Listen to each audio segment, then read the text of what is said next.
Hey guys, so intro time. I didn't show my face at all through this video, so I'm out here doing it right now.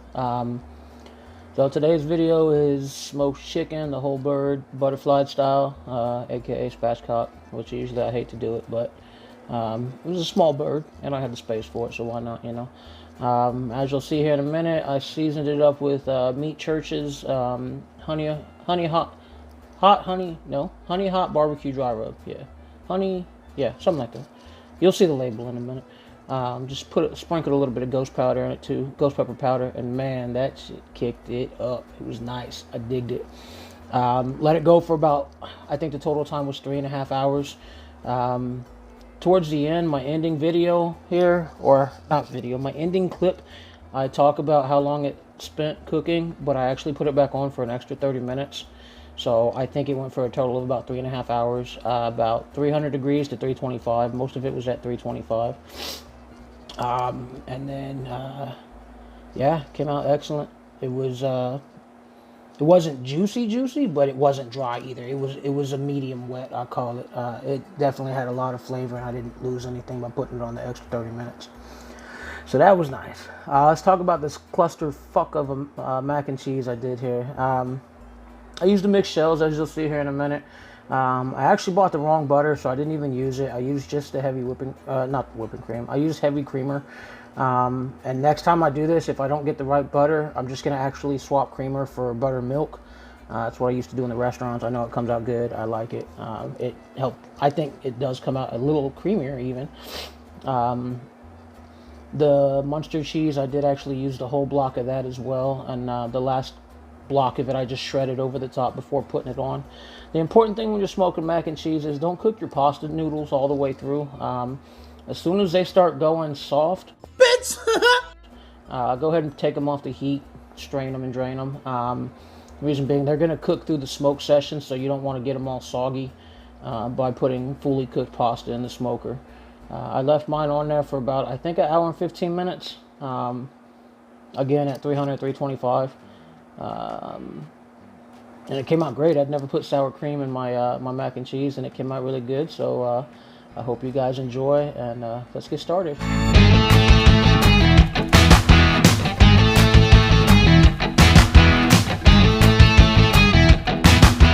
What up, y'all? Welcome back to the Average Cook's Cooking Shenanigans. What we're gonna do here right now, and we're gonna prep our whole chicken. I am going to do it spatchcock style, aka butterfly style, because I do have the space in my smoker for it using an offset. And I don't like mixing brand name seasonings with something else, so what I'm going to do is I'm going to use 1.5 cups of this Honey Hog Barbecue from Meat Church out of Waxahachie, Texas. Nice local company, good ingredients. So 1.5 cups of the Honey Hog Barbecue from Meat Church, and then this is the ground up ghost pepper that I have sitting around.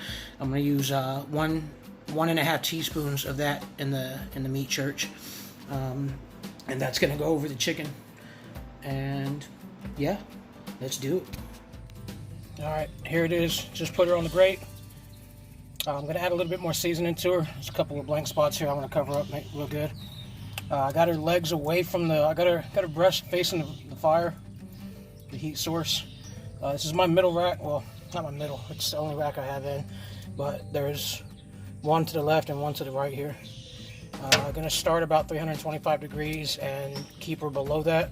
Going to try to bring it down to 275. So about 1 hour into this is when I'll drop the mac and cheese over everything, or put it over here on the side for it. So let's go. All right, you guys, check out this other ingredients here. So we used 1 pound of rotini pasta and then 12 ounces of jumbo shells. I know that's great value. I don't care. It's half a block away from me, so I went with the Walmart brand. I also like having fun by mixing these up for my mac and cheeses, because it's funner.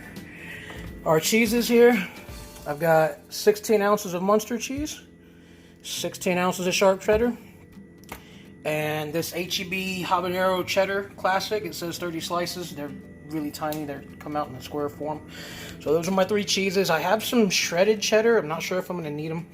I am going to use probably about 3/4 of the block of Munster and the whole block of sharp cheddar here. A lot of people say shred your cheese when you're making something like this. You can. I'm just going to cube this all up in small cubes and toss it in there. because that cheddar habanero cheese is already sliced down, it'll be the last one to go in. There's a couple other ingredients in this. At the end of it, I'm going to throw in this Wilshire Chili Farm Trinidad Scorpion sauce. I'm also going to throw in the sauce itself is going to have butter, heavy cream, and a dash of sour cream because Malcolm Reed said to do that. He also called for mayonnaise, which I'm not going to do that. So let me get all this stuff worked down. I'll show you a picture before I toss it in the pot. Stand by.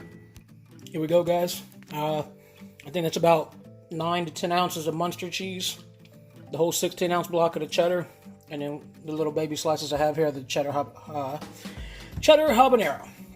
All right, before I throw these in the burner pot here, we're going to do about 2.5 tablespoons of butter, 3/4 cup of heavy cream, and probably about 45 seconds to a minute after I toss in the heavy cream, that's when I'm going to toss in the cheese. And here's our finished products, guys. Some final notes. The mac and cheese, I ended up using all the Munster cheese, but what I did is the last part of that block I had, I just shredded up over the cheese there and laid it around. It went for about 2 hours inside the smoker. So the way I did it was I started the pasta in water, boiling it. I didn't cook it all the way through. As soon as it started getting soft, I pulled it off the heat, tossed it in this pan. The cheese, the creamer, the butter, all that good stuff. Mixed it all together, melted it down. Poured it over this tray of the pasta. Mixed it all up. And then this is what we got now. And then obviously my bird here. Start from the back if you don't mind. Yeah, that's beautiful, guys. I'm happy with that. Ooh wee. I would like to show y'all the money shot. By the way, this is 2 hours and 45 minutes after starting it. It stayed right around 325 the whole time, so I didn't feel like I needed to go any longer. I also don't have any temperature gauges because one got stolen and one got left at the store the day that I bought it. So, and my cook special, have a good day. Enjoy this video.